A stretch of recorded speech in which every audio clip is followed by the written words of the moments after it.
hal tokoh pakai muqaddam tidak pernah ada di alam dunia ini. Jadi nama Ba'alawi ini dapat ngerampok juga gitu, Dr. Soleh. Jadi nama Ba'alawinya itu dapat merampok, silsilahnya dapat merampok, kemudian sejarahnya dapat mengarang bebas. Maka siapa di antara Ba'alawi saat ini dari seluruh dunia Ba'alawi yang dianggap paling alim untuk menjadi wakil dari semua ulama-ulama yang katanya mengisbat itu, untuk kita duduk bersama kemudian membicarakan tentang nasab mereka yang palsu itu. Siapa di antara mereka Ba'alawi di seluruh dunia itu yang kira-kira sanggup untuk menjawab bahwa nasab mereka tidak terputus? Saya mengatakan nasab mereka terputus, mereka bukan turunan Nabi, mereka tidak ada kaitan sama sekali dengan orang Arab, mereka tidak ada kaitan dengan orang Yaman.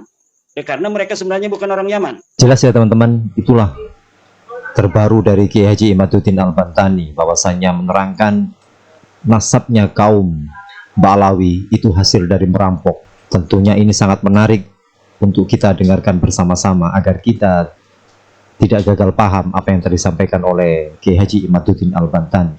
Dan bahkan ini akan dibongkar semuanya oleh Kiai Haji Imaduddin Al-Bantani, bahwa Kiai Haji Imaduddin Al-Bantani akan mendudukkan ataupun menantang kepada kaum Ba'alawi yang mengakui sebagai duriya Rasulullah Muhammad SAW, namun dengan bukti dalil data pun tidak ada.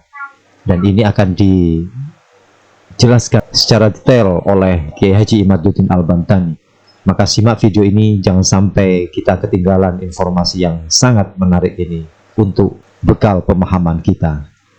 Oke, tidak panjang lebar, mari kita simak video berikut ini. Andalan daripada kaum Ba'alawi hari ini adalah dengan menggerandol kepada ulama-ulama besar yang pernah menulis nasab mereka, seperti Ibnu Hajar Al-Haytami yang pernah menulis sebuah silsilah tasawuf beliau kepada Rasulullah melalui nasab-nasab Ba'alawi dari ayah ke anak, dari ayah ke anak.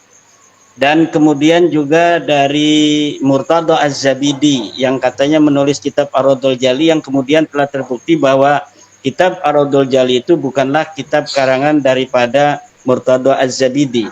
Khusus mengenai Ibnu Hajar itu di dalam kaidah ilmu nasab, bahwa sebuah riwayat tentang nasab itu tidaklah disebut sebagai pengisbatan nasab sepanjang di dalam pencatatan itu bukan dicatat di dalam kitab nasab dan tidak berdasarkan tahqiqul ansab, tahqiq umudin nasab.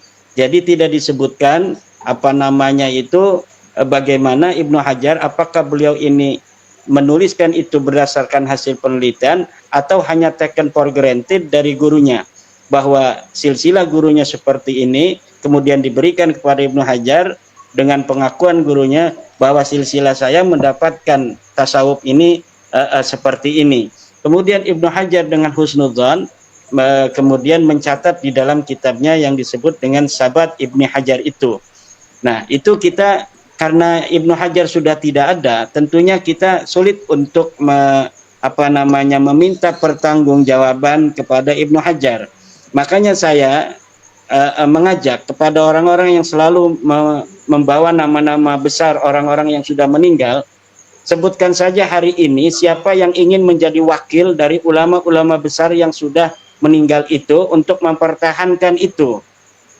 Kalau menganggap Ibnu Hajar telah mengisbat Ba'alawi misal, atau Syekh Nawawi Tanara telah mengisbat Ba'alawi, atau Syekh Hasyim Asy'ari telah mengisbat Ba'alawi, silakan siapa yang ingin menjadi pembela mereka semua untuk kemudian berdialog, berdiskusi dengan saya untuk mempertahankan narasi itu, untuk mempertahankan kesimpulan itu. Kalau kita terus-terus berkata tentang Ibnu Hajar telah mengatakan, Imam Murtada Az-Zabidi telah mengatakan, saya sudah selesai untuk menjawabnya bahwa hal itu tidak bisa disebut sebagai pengisbatan nasab. Tetapi bagi masyarakat awam itu masih sangat bisa dijadikan sebagai narasi yang bisa mengajak masyarakat awam untuk tetap mempercayai nasab mereka.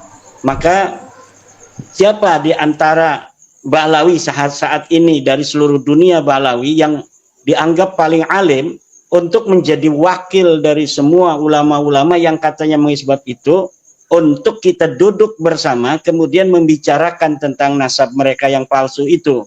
Siapa di antara mereka Ba'alawi di seluruh dunia itu yang kira-kira sanggup untuk menjawab bahwa nasab mereka tidak terputus? Saya mengatakan nasab mereka terputus, mereka bukan turunan Nabi, mereka tidak ada kaitan sama sekali dengan orang Arab, mereka tidak ada kaitan dengan orang Yaman. Karena mereka sebenarnya bukan orang Yaman. Mereka orang-orang yang datang ke Yaman, ke Hadramaut, ke Kampung Tarim, kemudian beranak pinak di sana pada sekitar abad ke-7, 8, 9. Saya lebih ininya baru ke abad ke-8 Hijriah, walaupun ada beberapa narasi dari Bani Adal yang mengatakan bahwa leluhur mereka itu sudah datang pada abad ke-6 Hijriah. Kan kalau Ba'alawi mengakuinya mereka datang pada abad ke-4 Hijriah, 317 Hijriah mereka sudah datang ke Yaman. Itu tidak bisa dibuktikan oleh narasi-narasi kitab-kitab nasab dan sejarah masa lalu yang hari ini mampu kita baca. Nasab-nasab, kitab-kitab nasab, kitab sejarah yang ada di abad ke-4 itu ada. Abad ke-3 ada. Abad ke-2 yaitu Ibnu Hisam. Kemudian siapa lagi? Abu Ishaq, itu sudah ada kitab nasabnya, kitab sejarahnya maksudnya. Kemudian Tarikh Baghdad, kemudian Al-Kamil fit Tarikh, semuanya ada. Apakah ada di antara kitab-kitab masa lalu di bawah abad ke-5 itu yang menyebutkan mereka itu pernah ada di Yaman? Tidak ada. Pada abad ke-7 sendiri, tidak ada satu kitab pun di Yaman yang hari ini kita bisa akses yang menyatakan Ba'alawi sudah ada di Yaman, tidak ada. Abad ke-8 tidak ada.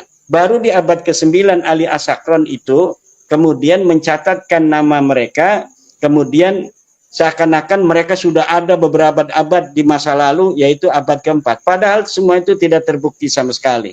Siapa di antara para ulama Ba'alawi atau Mukibin Ba'alawi yang mampu untuk menghadirkan sebuah bukti ilmiah berdasarkan kitab atau manuskrip yang bisa kita akses bersama yang menyatakan bahwa Ba'alawi sudah ada di Yaman pada abad ke-4, ke-5, ke-6, ke-7.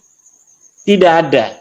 Sama sekali tidak ada. Kalaulah mereka sudah ada di abad ke-6 misalnya, maka kitab As-Suluk akan menyebut nama-nama itu. Sedangkan nama-nama yang diatribusikan oleh Rumel Abbas sebagai nama Ba'alawi itu nama-nama orang yang mirip dengan Ba'alawi yang kemudian disebutkan sebagai Ba'alawi hari ini. Padahal itu adalah ulama-ulama Ba'alawi dari keluarga Bajadid yang tidak ada kaitan sama sekali dengan keluarga Ba'alawi. Jadi nama Ba'alawi ini dapat ngerampok juga gitu, Dr. Soleh. Jadi nama Ba'alawinya itu dapat merampok, silsilahnya dapat merampok, kemudian sejarahnya dapat mengarang bebas. Faqih Muqaddam itu orang yang banyak hari ini berhadarat pada Faqih Muqaddam, ila hadrati Faqih Muqaddam, itu hadarat kepada orang yang tidak ada. Itu sama saja dengan orang yang istilahnya itu ngirim pulsa kepada nomor yang sudah tidak ada. Itu akan sia-sia. Atau ngirim transfer kepada nomor rekening yang sudah mati gitu.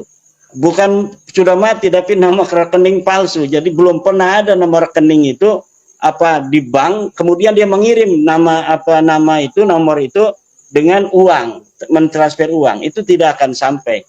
Jadi siapa yang bisa membuktikan Faqih Muqaddam pernah ada di dunia ini pada abad di mana dia itu dikatakan wafat, yaitu 653 Hijriah. Apakah ada kitab yang 653 Hijriah atau sesudahnya beberapa waktu atau ketika dia hidup? Tidak ada sama sekali yang pernah menulis bahwa pernah ada orang bernama Faqih Muqaddam hidup di alam dunia ini pada masanya. Namanya baru dikonstruksi, dipublikasi pada abad 9, sejarahnya, glorifikasinya, keramatnya, semuanya hanya ada di abad 9. Kisah tentang surat menyurat antara seorang ulama besar namanya Sa'ad Ad-Difari dengan Faqih Muqaddam, itu adalah cerita fiktif, cerita palsu. Sa'ad Ad-Difari ini orang asli, ulama besar Kemudian seakan-akan dia surat menyurat dengan Sa'ad Adipari Faqih Muqaddam ini, kemudian diberikan beberapa catatan bahwa kamu jangan terlalu jadab demikian karena itu bisa dianggap sesat oleh ulama-ulama lain. Kisah ini perdebatan dialektika antara Faqih Muqaddam Sa'ad dan Sa'ad Adipari adalah kisah fiktif yang tidak bisa untuk dipertanggungjawabkan secara ilmiah. Dia diciptakan pertama kali oleh Ali Asakron, kemudian dikembangkan narasi-narasinya, suratnya disempurnakan oleh Al-Masra'ur Rawi, oleh Al-Ghurrar, kemudian oleh ulama-ulama Ba'alawi setelahnya. Bahkan sudah ada sebuah kajian kayak disertasi begitu di Yaman tentang surat menyurat antara Faqih Muqaddam dan Sa'ad Adipari. Itu semua dilakukan tidak ada tujuan lain selain untuk menyeakankan bahwa sosok Faqih Muqaddam pernah ada di dunia ini. Padahal tokoh Faqih Muqaddam tidak pernah ada di alam dunia ini. Nah, kita telah mendengarkan apa yang telah disampaikan oleh Kiai Haji Imaduddin Al-Bantani dengan begitu jelas, sejelas-jelasnya. Bahkan dia menyampaikan sesuai dengan bukti data-data yang beliau miliki tentang keabsahan nasab dari kaum Ba'alawi. Nah, bagaimanakah menurut teman-teman? Apakah masih percaya dan mempercayai bahwasannya Habib itu adalah keturunan dari baginda Rasulullah Muhammad SAW? Gimana teman-teman? Ayo silakan tulis pendapat Anda dalam kolom komentar. Kalau memang Anda mendukung para habaib itu adalah keturunan Rasulullah, tunjukkan bukti-buktinya kalau memang itu benar, yang bisa membantah kajian Kiai Haji Imaduddin Al-Bantani. Oke, terima kasih sudah mengikuti video ini. Semoga bermanfaat untuk kita semuanya. Jazakumullah khairan katsira. Assalamualaikum warahmatullahi wabarakatuh.